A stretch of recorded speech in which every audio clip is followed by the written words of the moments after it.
I wonder if you realize just how powerful Amazon PPC is. You can master the content of this video and learn how to invest $1 on Amazon and get $3 out. Today we're talking to Brian Johnson, the industry leader in Amazon pay-per-click advertising. He's been selling physical products online for over 10 years and is a consultant to some of the highest earners in the game. You're about to go from beginner to someone who knows the ins and outs of making money with Amazon ads. If you sell on Amazon, this video will be an ATM machine that keeps on giving. Or you could just skip this and lose those wonderful 3x multiples. This is entirely up to you. So the conversation goes from assuming that you know nothing or very little about ads. We walk through a specific flow that shows you what to do step by step to where you're earning money with ads and to where you're optimizing and expanding them. So please enjoy this chat with Brian Johnson. Okay, all right, cool. I am here with the man, the pay-per-click man. This is Brian. Hello, Brian. Thanks for joining us. I'm super excited for this because you are widely regarded as the Amazon pay-per-click expert.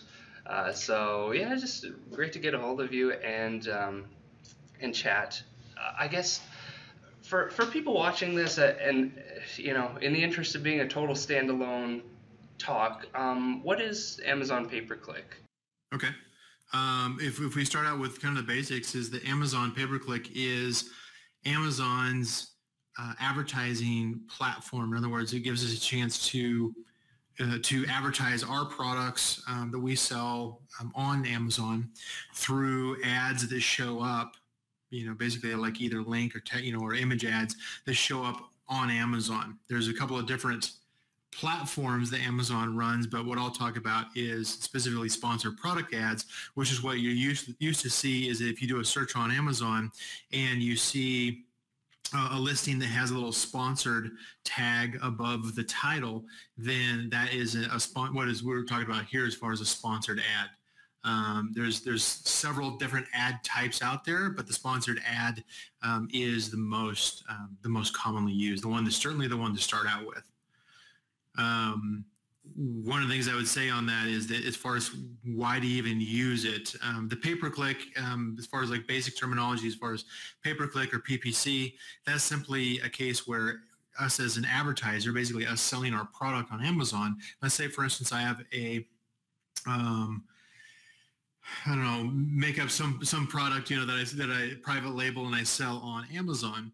Then I can advertise that. I can get my product in front of more shoppers above all the regular high selling listings simply through advertising. I say simply, it's a little more complex than that, but at the same time, it at least gives you a chance, if you just launched a brand new product, to try to have your product visible on the top pages of search results without having to already have had the history and the investment in order to get there naturally in what we call the organic search results, where all the products, where we ideally want to be, but when we first launch, it's very unlikely that we'll be have that kind of result. So we use the advertising not just to show our ad to shoppers, but also to learn because of the interaction of those ads with the shoppers. We learn a lot about our target audience. Main reason we do that is because as private label sellers, we typically don't know who our target audience is, because we source a product not necessarily something we were passionate about, but something that was an opportunity. And so we don't, I might sell, urinal mats, for instance, and it's like, I've got no passion for urinal mats, but they sell well, and there's a lot less competition. So yeah, I'll use the advertising in part to, there's a lot of misconceptions as far as why to use advertising. The wish is that we would just turn on advertising and we would just, show up on page one of search results on Amazon, and we would just magically start making profitable sales.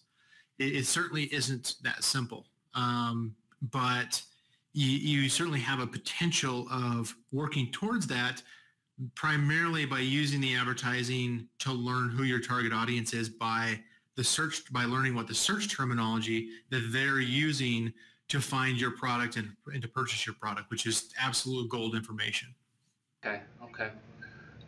That's really good to know, because I think and it's very true, as you're saying, that you can get right to page one, and it lets you skip the line like that. But I'm a new seller. I launched my first product. I'm thinking about doing Amazon pay-per-click. What sort of things could I expect there? Well, first of all, it is typically going to be an investment, unless you're in a small niche product that has little competition. And if you get too niche, then nobody will find you because nobody's looking for you. That's a whole product sourcing thing there. But you can expect that there's going to be a process that you're going to want to go through. You don't simply, Amazon will encourage you, just, turn on what they call a sponsor products automatic campaign, and then we'll run the ad for you. As if that's going to magically do all your keyword research and your audience research and just generate sales for you. It's a good first start for the first 2 weeks. But I certainly don't rely just on automatic. I jump in immediately to a manual campaign so that I get control over when and where my ad is shown, and I get a lot more better optimization control and insight from my advertising. So there are best practices as far as how to set up your campaigns, how to run your campaigns, how to optimize those so that you're not bleeding a lot of, just bleeding money for the sake of hoping that cash will you'll somehow get a payoff like you're in a casino. It's not gambling. It'll never be gambling. Well, so okay, let's try to improve their odds a little bit. Let's say, it's not 90% goes to the house. Are you starting with an automatic just to get a feel? Is that useful, or? Well, so the reason, so traditionally the way we used to use automatic was for, what some still teach as keyword research. Automatic campaigns are the ones that are run by Amazon. They don't technically have any keywords, but what they do have is when it's Amazon directed. In other words, Amazon chooses when to show your ad in an automatic campaign based off of how relevant the product listing is to the search terms being used by the shopper, and what they predict, how likely it is that your ad is actually going to get clicked on by that shopper. Amazon at this point is now using, modern technology as far as, machine learning, deep learning, artificial intelligence in order to predict the behavior of shoppers. It's very Skynet, as far as that goes, probably. But what that means, though, is that they do a very good job of identifying patterns and expectations, and they can do a pretty good job of reading how that shopper is going to behave and what their expected behavior is, like what their intent is, even based off of their browsing behavior, based on their search behavior, based on their past buying habits. We can take advantage of that because the sponsor product ads is the only the only ad format on Amazon that allows us to actually see the search terms that the shoppers used and that they actually searched on Amazon. So what that does is it gives us some very detailed analytics or very detailed insight into who our target audience potentially is so that we can focus our listing. A lot of times we kind of mimic our product listings off of what's already out there. We just kind of copy what somebody else has done. But it doesn't mean that they've done it correctly. They may be selling well, but it could be that they're driving their traffic from outside of Amazon, or they're using giveaway promotions, or whatever the case is. And so really, on our specific products, the customer's search terms that are used in order to search on Amazon, see our advertisement, click through on our advertisement to our product listing, and then ultimately purchase, that's going to give us kind of a sales funnel, top and bottom sales funnel view of who the shopper is, how interested they are in our product or in our product ad, and how likely and whether or not they're going to convert well based off a certain terminology, how well they're going to convert well. And then what we do as advertisers, our goal on this is not to simply just scale up and spend a lot more money.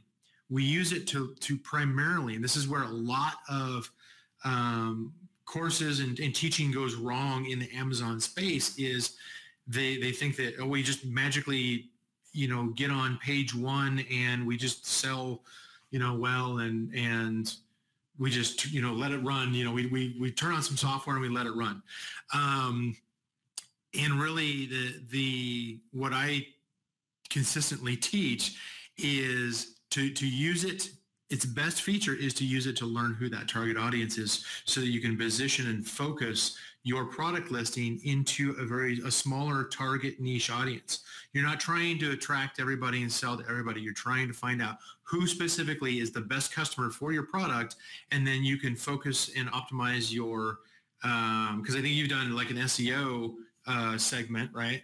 As far as product listing optimization, you use this information to tell you how you optimize that product listing to focus in on that target audience. Because Amazon's paying close attention to relevance. The tighter you are on that audience that's going to convert for you, the more that Amazon is willing to show your product listing and your ad to that target audience that converts well. It's a positive cycle. Right. So back to your original question, as far as like why use the automatic campaign, the automatic campaign primarily tells us, first of all, it kind of gives us a little bit of a gut check, if you will, as far as, does Amazon understand the product we're listing? If we go on, we just put up a listing and we just put in a bunch of junk into the title and the bullet points and the description, then we run an automatic campaign. Amazon is, or if we're in the wrong category, we go and we assign it to an incorrect category, then Amazon, when we're running an automatic campaign, they'll try to show our product ad to an audience that's not relevant.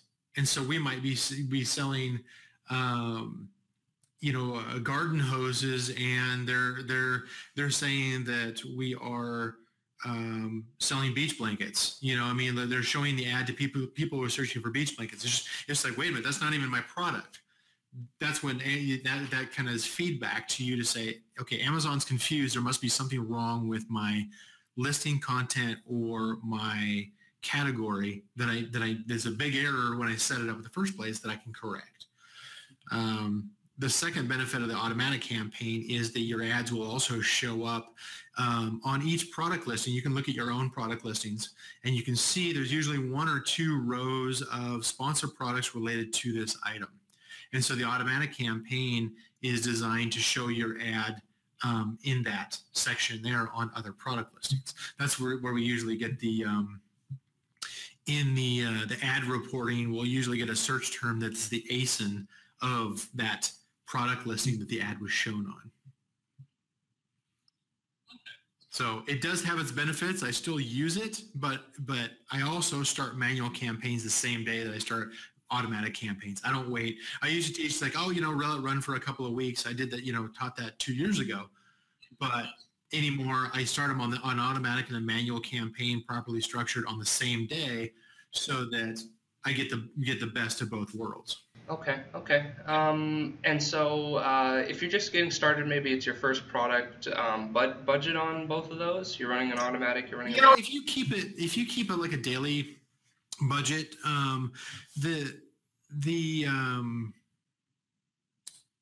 there's a couple different things as far as like just basic concepts of setting up an ad campaign and sponsored products. And this is assuming that you're talking about as far as the sponsored products advertising within Seller Central. There's also other platforms available for vendors. I won't get into that detail because that's a whole other aspect. But this is specifically for those who have pro seller accounts, pro Seller Central accounts, and they've requested to run advertising. I think you can do that up in settings. And then they actually have an advertising and campaign manager where they can run sponsored products. The sponsored products advertising account, which could include a lot of different advertising campaigns, which is just a grouping of your advertisements. There is at the whole account level, there is a setting at the account level as far as the limit or the cap that you can spend on a daily basis across all of your campaigns. That's the only true limit. I strongly recommend that everybody sets it right now. By default, it's not set to anything. It basically just allows you to spend whatever you want overall. I would say, whatever you're comfortable with. If you're not comfortable spending more than $50 a day because you simply just don't want to get that bill at the end, then set the account cap for $50, per day. Each campaign also has a daily average budget. That's just an average. It's not a cap. Amazon can exceed that on a daily basis if it wants to, because it's based on a 30-day average. So what I would recommend for somebody who's just starting out, just kind of, testing it out, if you're like way shoestring, you're just kind of like, I want to like try it out, but I really don't want to spend any money on it, set the daily budget for $1. You're not going to get much out of it. It's going to take a long time to collect information about your audience, but you can tinker with it. You can start learning the interface, that type of thing. And it's not going to, blow out your budget and go, oh no, I've got this $500 ad bill, all of a sudden. And so that's for the per campaign average as opposed to the account-wide cap. Yeah, so so there's two different ones. Yeah, and I recommend you have to set a daily average budget per campaign, and what I typically do is, and then at the account level, I set a cap that applies to everything, all the campaigns combined. So I set both of those.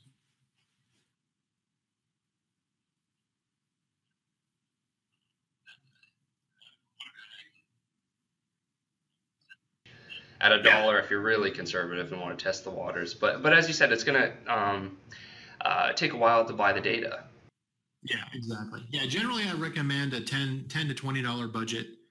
You don't need to go crazy and put it up to 1,000, or something like that, per day, until you're at the point where you're actually scaling up to that level. Amazon's advertising platform is just not that big. You can't simply it's not like other advertising platforms like, Facebook advertising or Google AdWords, where you can simply just spend more and you'll get more. Amazon, as big as it is, the advertising platform is still not big enough to do that, where you can just throw more money at it and it'll scale. You have to diversify your advertising. That's a whole different advanced topic probably. And so, okay, so this is cool though, because we're kind of walking down a timeline. You have, so you set your account-wide cap, you have an automatic running, you have some manual running. If it's a brand new listing, how are you going to choose the keywords that you put into your manual campaigns? Let's back up and talk about structure first of all, because that's usually something that people don't know, and there's little instruction out there as far as proper structure goes. Generally, the way that I do it is I'll set up a campaign. Now, it could be an automatic campaign. It can be a manual campaign. I don't go crazy and create, 10 campaigns per product or anything like that. I'll do an automatic campaign. I'll do a manual campaign. Let's say, for instance, I have one product. That's pretty easy. You're going to have one campaign, and within that, you're going to have call it a subfolder, or an inner folder called an ad group. That ad group is what stores not only which products that you're advertising, but also the keywords that you are advertising. At least in a manual campaign, it stores the keywords. The automatic campaigns don't have keywords. They only have search terms that Amazon will tell you. You don't specify to Amazon. It's right. They're just running whatever they come, but with an automatic, they come back with a list of keywords that got clicked. It'll come back with a list of search terms, customers, which is what you want. Because the keywords is what we as advertisers dictate to Amazon where we want the ad to show. The customer search terms is what is actually being used by the shopper. That's the insight that we want, because that tells us about the shopper and how well they think that our advertising and our product are relevant to what they are actually searching for. Will it tell you which search terms we're converting, if any, or no? Okay, all right. It'll tell you which search terms click through on the ad, which tells you that initial engagement of whether or not they see, your small little advertisement up there, your little sponsored ad with the small image and the short title and everything. Then, especially on a mobile, if they click through on that after searching for a search phrase, then that'll get reported And there's different, I won't go into the detail on this one here, but there's different ratios as far as engagement. In other words, how often how often your ad shows up to shoppers searching for a search term versus how often they actually click through on your ad, suggesting that, okay, your product ad looks relevant to what I'm searching for. And then certainly if they go to your product listing and purchase your product, that's a different metric that tells us, okay, did we do a good job of actually selling that person and convincing them that this product was what they were looking for based off of that original search terminology. So we can track that through what we call the sales funnel, that tells us where our advertising or where our product is strong or weak.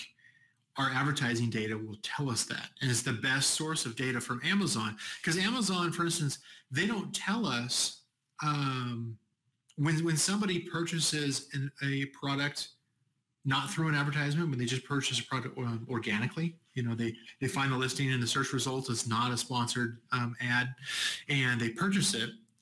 We don't see the search terms. Amazon doesn't tell us that. It's only when we're running sponsored ads. Now, it's to their benefit. They make, what is it, $1.5 billion a quarter off of advertising. So it's a big cost center. It's a big profit center for them. But it is the best insight into who your target audience is, so that you can better focus in on that target audience. Right. And just so people know, I think unlike other advertising platforms where you get to determine ad creative and stuff like that, I think you just pop your ASIN in and it gets served that way with your main photo. Yeah, and the it's title. based on your title, your image. So no creative work to really be done here. It's just not with sponsored ads. There's other things that are available through what they call headline search and product display ads, different types of advertising that these are things that I also teach, but those allow you a certain amount of control, but they're also very restrictive as far as what you can actually do. Okay, awesome. So, so you're running a manual. You set up an automatic. You run a manual. You were talking about how it's structured. So the structure is important. Within the manuals, you have these, I guess, sets. Is it? I don't know what the terminology is here, but. Yeah, it's what they call ad groups. So you've got a campaign. Think of it like the campaign is kind of the, I don't know what analogy you want to use. Is basically is the umbrella, and then underneath that is, well, what's the word? The campaign is the box that holds the ad groups, and then in the ad groups you have the product listings and the keywords. In the manual campaign, at least. So it's kind of, what the biggest thing I would recommend on that is to what you set one of the most common questions that people ask, like, what do I set my budget to? What do I set my default bid to? If you're just starting out and you create a new campaign, start out with something conservative, like, a $10 budget. Start out with something like what Amazon recommends as far as a default bid, for instance. That's usually where I recommend. They introduced a suggested bid last year, which replaced a previous estimated number of what it costs you every time somebody clicks on your ad, what it costs you, what basically your cost per click.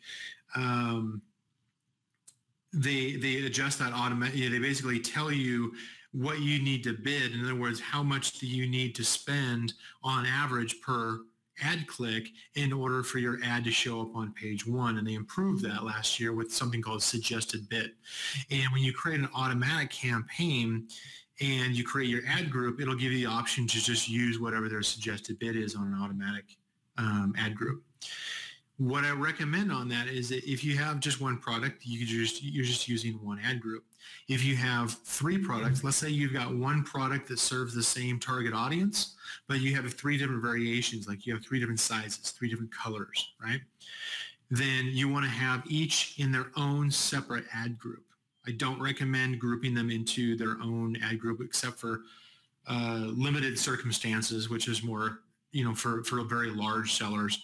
But in order to get the best benefit of the being able to see the data well, and also the ability to optimize it or control your ad spend to make it more efficient in your advertising, then separate each product into a separate ad group within that one campaign.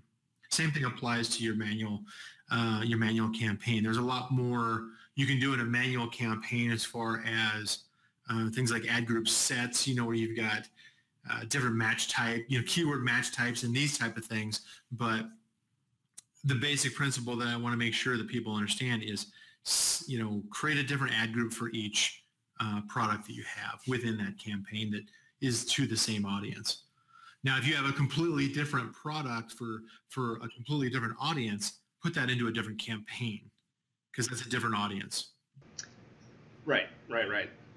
On the campaign level, certainly separate by product, but also by sets of keywords that you're going after. The campaign is primarily just like how it's the container for those ad groups, and it's the ad groups that contain, you put in one product and then you have a list of keywords you might add for a manual campaign. That would be right. Russian dolls, right. All these ad platforms work like Russian dolls, or the campaign is the outer shell, exactly. And then it gets more detailed as it goes inside. That's maybe the best metaphor I can think of, but the Russian nesting dolls. Yeah, that's right. Yeah. So okay, cool. So this will vary by product a lot, I know for sure, but you're running the automatic, you're running the manual. How long do you let them run before you do something? Right. Well, so Amazon by default, Amazon has about a 2 to 3 day data delay. They're working on trying to improve that, but the sales data is about 2 to 3 days. So you really don't have any feedback for the first 48 to 72 hours. And so, that's usually why I try to, especially depending on how conservative or aggressive you are, you either go in, with, bigger budget and bigger bid, and then just say, well, it's an investment and it may cost me, a lot of money, right up front while I'm learning, or you start out conservative and you increase your bids and your budgets based on your comfort level. It's okay to do that. You can change it as you go. And so it'll take about 2 to 3 days. I usually recommend that it's going to take 1 to 2 weeks before you have probably collected enough data. But if you're launching a brand new product, Amazon, even on the automatic campaigns, for instance, Amazon will sometimes start showing your ad for a very popular yet generic term that could ultimately become very expensive very quick. And so you do want to, you don't want to wait 2 weeks and then look at your reporting and go, oh, I should have caught that on day 3. Go in there on day 3 and say, okay, what is being reported? Is there any search term that is showing my ad a lot, that's spending my ad budget like crazy, that is not directly relevant to my product? On something like the, and I'll use the Russian nesting dolls as a product example on that. Extend the analogy to a product example. If you're selling Russian nesting dolls as an example, and you would expect that the customers, shoppers would be using the customer search term Russian nesting doll or Russian dolls, or, different related terminology that's like, oh, this is obviously about my product, therefore it's highly relevant. And then you have some where it's like, display case decorations, it's like, or, just decorations, one word. Those are it's typically the one word terms that are so generic, so broad of an audience, so untargeted that they get shown a lot, potentially get clicked a lot, blow through your ad budget, and never really result in a conversion because they're so generic that it could apply to 10,000 different products, not necessarily a product that you're selling. So it's good to go in and look at the ad report, specifically the search term report within the advertising reports section in Seller Central. This is assuming you're not using external, third-party PPC software, of course. But within Seller Central, there's a menu for your advertising reports, and you can look at the search term report on the third day, for instance, and you can see here's the customer search terms that are coming through.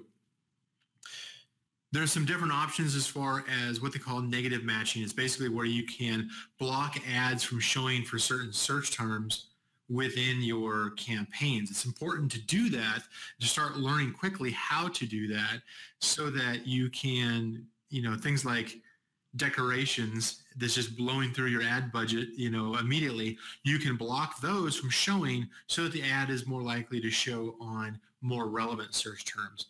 And you're not just spending money on generic terms that don't convert. So you got a little bit of cleanup to do starting on day 3, but it's probably going to take 1 to 2 weeks before you really have enough data to start getting a feel for who your target audience is and what's actually working. Okay. So I guess in terms of the optimization process, there's maybe 2 camps of action that you can take, which one you mentioned, which is start pruning the keywords, like and the other one, I suppose, is to invest more in stuff that's working. Can you maybe speak to it used to be, I've been out of this for a couple years, but ACOS was the metric to watch. Is it still the case? Advertising cost of sale? It is. It's kind of the standard that we use. It's certainly one that shows up. Certainly with our software and what I teach, it's usually based off of profitability. It's an extension of ACOS, if you will, because ACOS is advertising cost of sale, which is just the relationship between your ad spend and the amount of gross sales you have. But because you're not telling Amazon what your sourcing costs are, you need to know what your own break-even net profit margin is. So in other words, if you take your product sourcing cost per unit, how much does it cost to source it from the manufacturer, to get it shipped to you, to get it labeled, packaged, whatever, get it into FBA, in addition to the cost of, if it sells at price X, then you're going to have an FBA fulfillment fee. You're going to have Amazon's own commission. If it's oversized, you're going to have an oversized fee, all these different warehouse type fees, right? So you've got your gross selling price of your product, less all of those costs, is going to be basically the net amount of cash that you should expect per unit sold when it's all said and done that Amazon's actually going to pay you. If you don't know what your break-even net profit margin is, you need to not do anything else until you figure out what that is, assuming you've got a product that you're selling already. But that is a very critical metric, not only to make sure that you're not just to make sure that you're actually, you understand whether or not you're going to lose money or not. You can choose to lose money intentionally for the sake of testing out a product market, or to get established, or there's a lot of different reasons to go into the negative on product. What's that? Exactly. Yeah. Just know what your numbers are, because that's one of the biggest mistakes that people make, is that they don't calculate all this stuff until they go to file their taxes, and they're like, "Wow, I lost $20,000 this year." It's like, I actually thought I made some money because I bought a new car. I thought I was making money. No.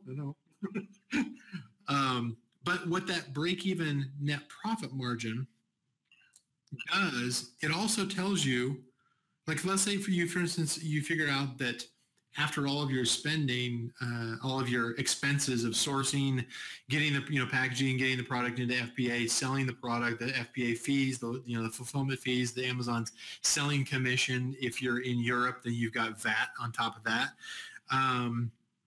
Then all your selling price after all those fees is your net dollar amount that you should be able to pocket, right?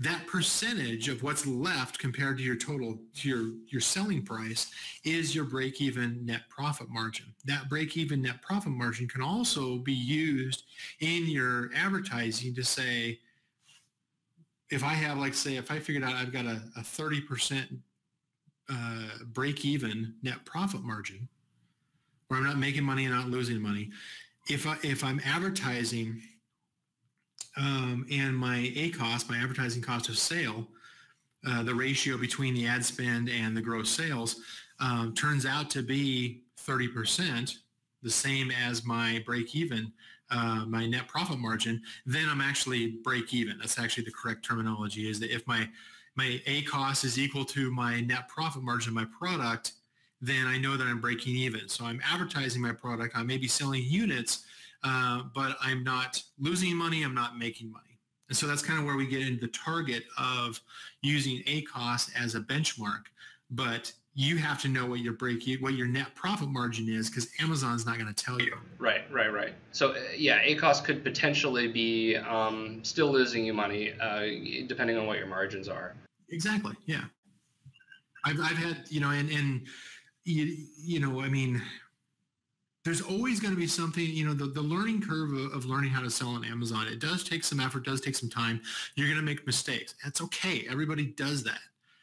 Some of them are bigger than others. Just, start again if you have to. I've seen where people have lost everything, or they've made some very critical mistakes, and they had nothing left. And they're going, oh, I'm done.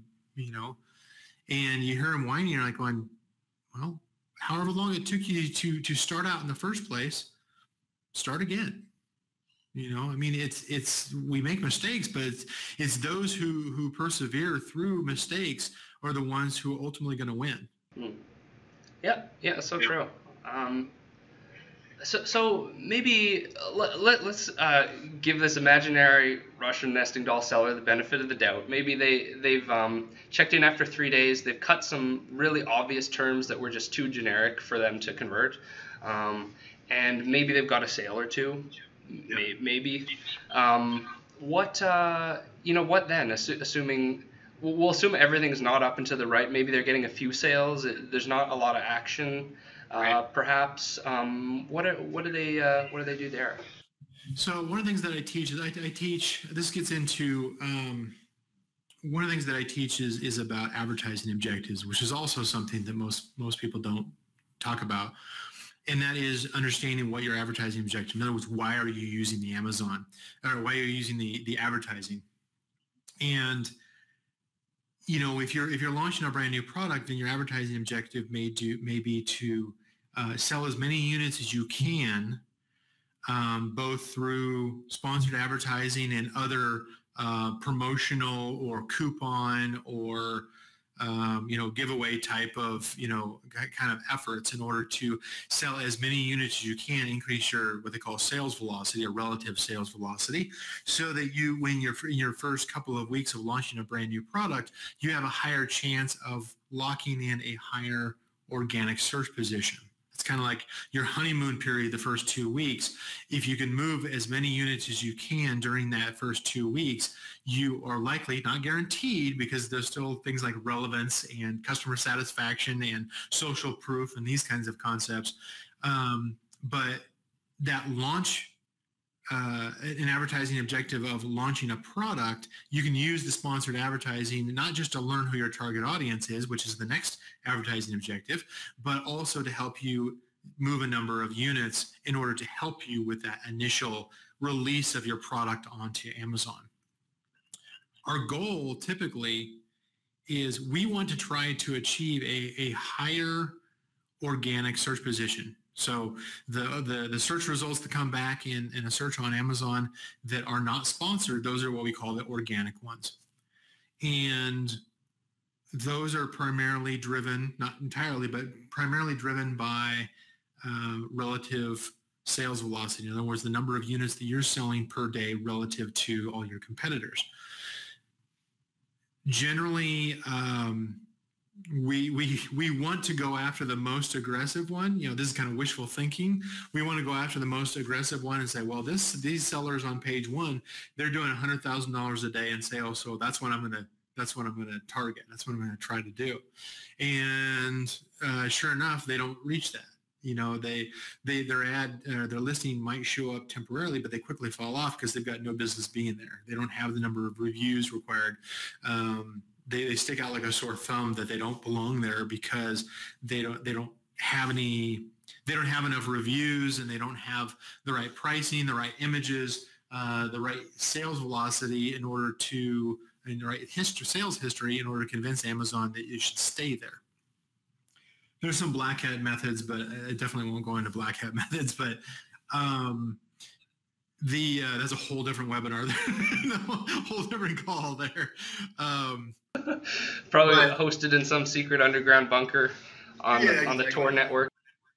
I would say 80 to probably I don't know, 75 to 85% of your sales typically would be expected to come from your organic sales. In other words, where your listing shows up naturally in the search results. And so with, 10 to 20% of that coming from your advertising. So if 10 to 20% increase sales as a result of advertising helps you to increase your organic search result position, then great. Keep on spending money on that because it's giving you some other return. But consider is that it's only going to add 10 to 20%, and so it's not going to solve the problem of providing you all of the number of units you need to sell in order to compete with the big boys on page one, right? As much as we want that, that's kind of our dream, is that would happen and we would just sell millions. It's much more likely that what we need to do is the second advertising objective, and that is where we want to learn who our target audience is. That's why in that first couple of weeks, we start to learn based off of customer search terms that are clicking through on our ad to come to our product listing a lot. That's starting to give us a clue as far as those shoppers who are interested in our product based off of how many times they're clicking on our ad. It's our first signal. Second signal, of course, is did they actually purchase the product after clicking through on the ad? And it'll tell you which search terms the customer is using and which ones were used the most in order to actually purchase your product. Obviously, you may only have 3 or 4 customer search terms that sell 1 unit in that first week or two, because it may start out very slow. But over time, over 4 weeks, you'll start getting a much better picture. Obviously, the longer you're doing it, the more solid and more reliable your understanding of who your target audience is and the search terminology that they're using. But over the next 4 weeks, let's say, you'll start to get a pretty good idea as far as who your target audience is that's developing. And so it's important during that time is that you're doing some kind of a weekly optimization process. And the checklist that I mentioned to you earlier, I can certainly provide that to you for your audience.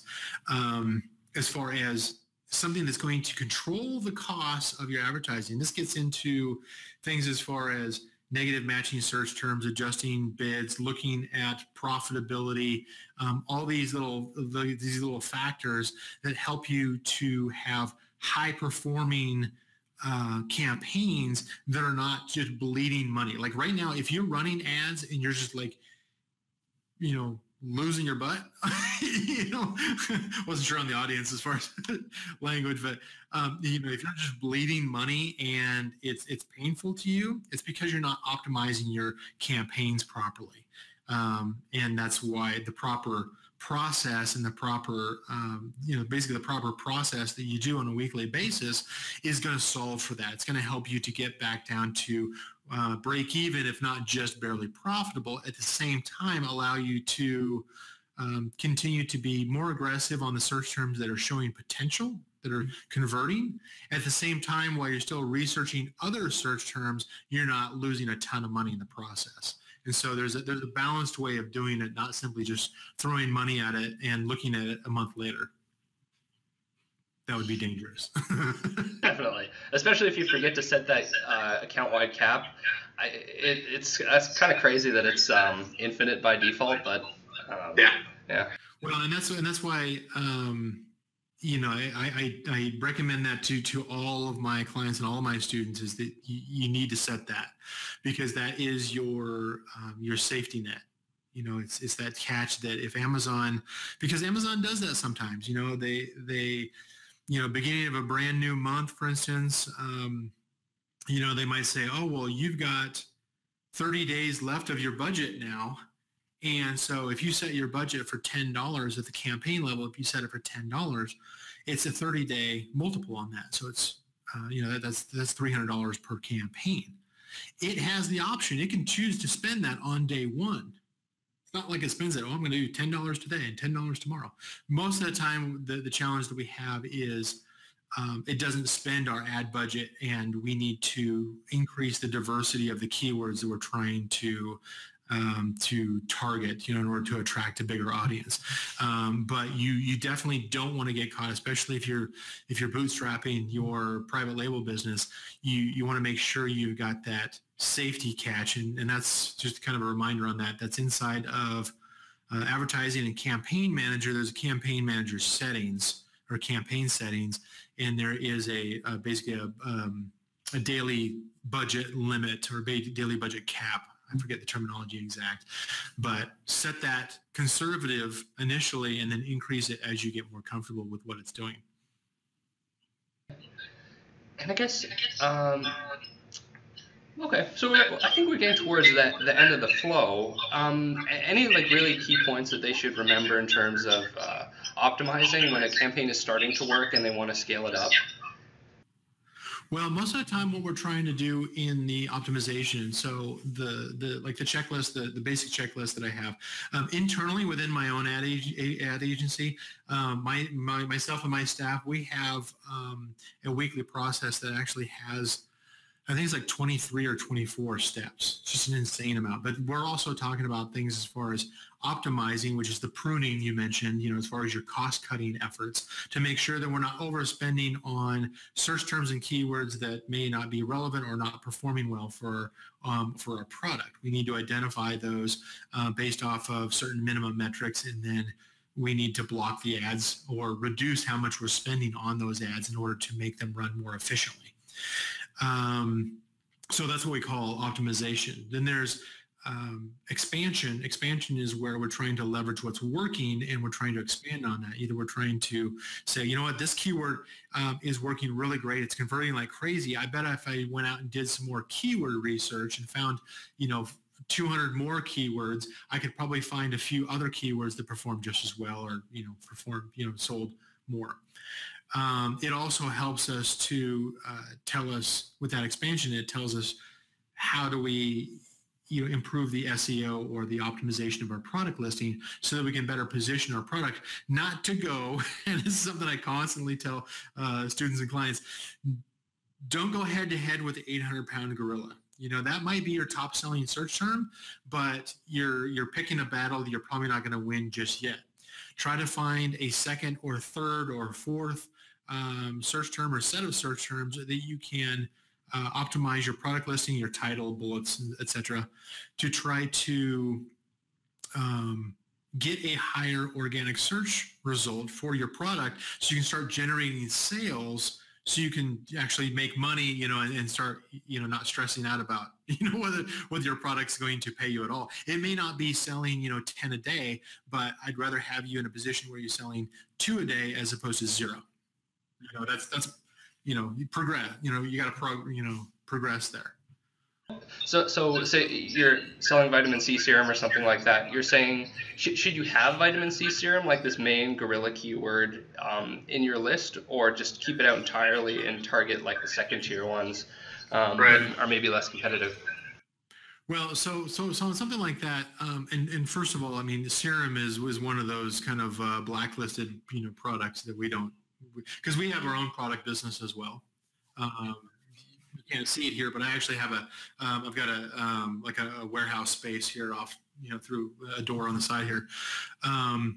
But things that, there's certain products that have just gotten so saturated and so competitive that you just don't go into. Anything with serum in it, probably a good idea to look elsewhere. But in that example of, say, vitamin C serum, there might be, let's say there's 10 different search terms that you are seeing are converting to a sale. Now, again, Amazon's not telling you the search terms that are converting to a sale on your organic conversions. They're only telling you on your sponsored ad conversions. And so when you sell a product and I tie it back to a customer search term, then you can say, okay, maybe I've got these 10 different search terms and I've got, most of them are selling, 1 unit a month. And then I've got 2 or 3 that are selling, 100 units a month, let's say. And you may want to be in, you may say, it's like, what, vitamin C serum, that phrase right there is selling the most through my advertising. So I know my product converts well for that search term. So if I was in a high organic search position for that search phrase, then I should get a lot of sales, organic sales for that search phrase. And then that's the challenge on that is whether or not your product is a good fit for a high organic position. In other words, does it have the history? Does it have the right pricing and images? Does it have a reasonable? Are you reasonably in proximity as far as number of high quality reviews compared to your competitors showing up on whatever page that you're trying to target? If that's page 1, you're probably going up against some 800-pound gorillas that have thousands of search terms or thousands of reviews, and your product if it has 50 reviews, for instance, it's going to stand out like a sore thumb, not just to other sellers, but to the shopper. They're going to skip right over it. And you could be on page 1 for a search term that converts really well in your advertising, but doesn't get a conversion organically because it doesn't belong there. It just doesn't fit in well, right? It's like a beat up truck sitting in a brand new car lot. It's like, that's not what I'm looking for. I'm going to go with something that, I'm more comfortable with as a shopper. And that's a common mistake that I see where people hire like the SEO services, or they'll do a product launch. Product launches, I do believe in. Influencer marketing is a hot method for product launch in 2018. The SEO services that are out there, that's considered a black hat technique where they pay somebody in Pakistan or something like that in order to game the system so that their listing shows up. And I had calls and they said, look, I'm on page 1, but I'm not getting any sales, and yet I'm selling a ton of these for the same search term in my advertising. Well, do you belong there? No, you don't.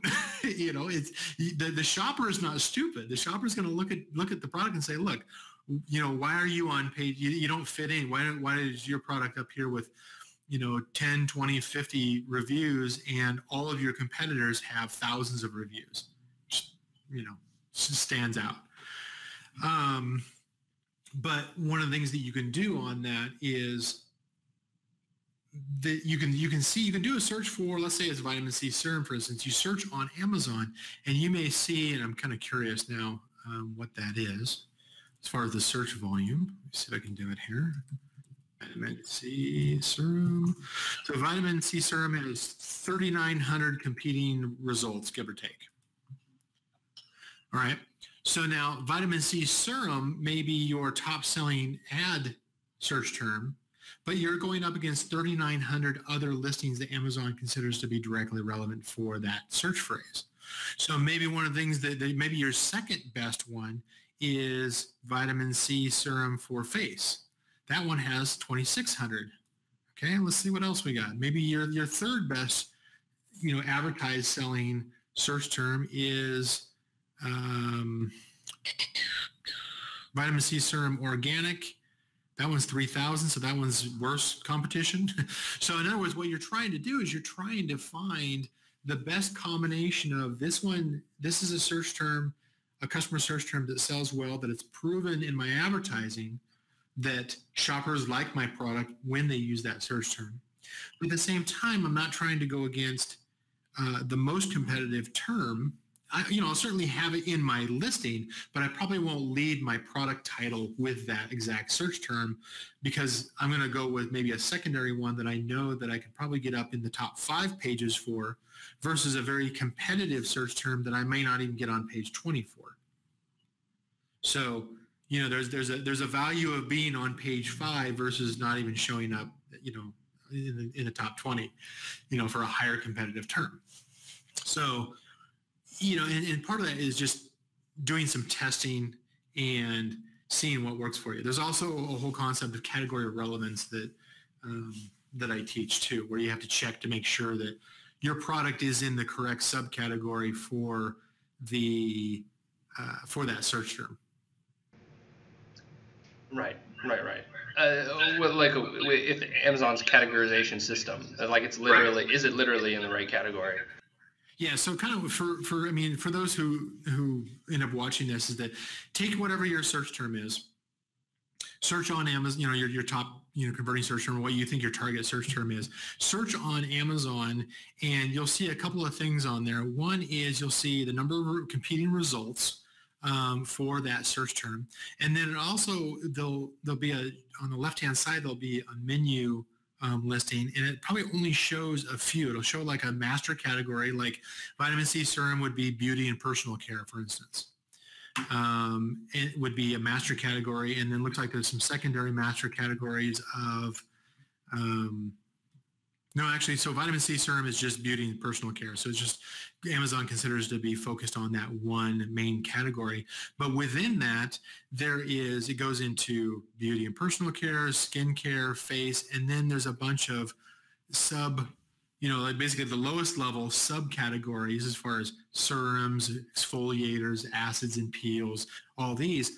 And then down at the bottom of that list, so you got those visible subcategories. And then at the bottom of that list, it'll be see more. You don't want to click on the see more. What you want to do is you want to observe what is visible as the lowest level list of subcategories is in order what Amazon considers to be the most relevant subcategories for that specific search term. And so part of your relevance alignment is to try to make sure that your product if you determine that your highest converting, top 5 highest converting search terms from advertising, to, search on Amazon to see which of those visible subcategories show up on the left-hand side for each one of those, and make sure that your product is commonly occurring in one of those visible subcategories. If it's not, then you're going to have a much harder chance of your ads showing or you ever being organically ranked for any of those search terms, because you're out of relevance from a category standpoint. Right. Makes total sense. Okay. Yeah. Okay. So yeah, we've actually got some good stuff also on optimization and then expansion, so which I think is really helpful. So I think we walked through pretty much the entire flow, and then it does take some time to get the data, take some time to optimize, take some time to expand. So if they do all that right, they should be seeing some earnings from this. Anything else that you wanted to add that comes to mind, or I think that's. No, there's a lot more depth, as far as sponsored ads go, and then the other advertising methods too. But as far as sponsored ad, there's a lot more. That's just an example, and this is not a pitch for it, but I've got a professional training course, and that is it's over 16 hours of training videos. And check flows and checklists and workflows and all that kind of stuff. There's a lot more intermediate and advanced level techniques that you can do based off the situation of your product and your competition and what you're trying to accomplish. And that's all fine and good, but just knowing the basics that we've talked about is going to put you ahead of most other sellers, because you're part of, Pat's community. You're getting that information, and you've got a competitive advantage just off of a call like this, So you like that? Yes. Awesome. No, I learned a lot today as well. So I think there are times in this discussion where I was like, oh, they need to do that or else they'll lose a lot of money. watch this carefully. It doesn't make sense saying it at the end. I'll probably say it at the beginning. Yeah, watch this carefully. Listen to what Brian's saying. So, and hopefully they go back and they listen to this, a couple of times, because some of the, especially early on, some of these concepts I take for granted because I've been doing it for so long. But I think if you go through it a couple of times and you hear it, you're like, oh, that's what he's talking about. You might. Okay, so watch this 3 times, 5 times, as many times as you need. Sure. Websites are there. Check out Brian's stuff. Thanks so much, Brian. That's wicked. Appreciate it. Yeah, I have fun with these. I really do, because it gives me a chance to, one of the things that I do one of the big reasons why I do this kind of stuff is because I love giving back to the community. I love, we've seen those success stories, and obviously I've got business lines that I do make money from, my product business, as well as my different services and courses and software and that kind of stuff. Sure. I'm an entrepreneur, but it allows me to stay plugged into the community, and I get a lot of reciprocated knowledge, and I learn all the time. I learn things that I took for granted, or, that I learned. And so it gives me a chance to not only to give value to the community, but I also get the reciprocated back to me in the future. And so that makes all this, worthwhile. That's why I put myself out there. So, yeah. Well, thanks so much, Brian. We'll get this out, and people are going to love it. This is really great. Awesome. Cool. Thank you.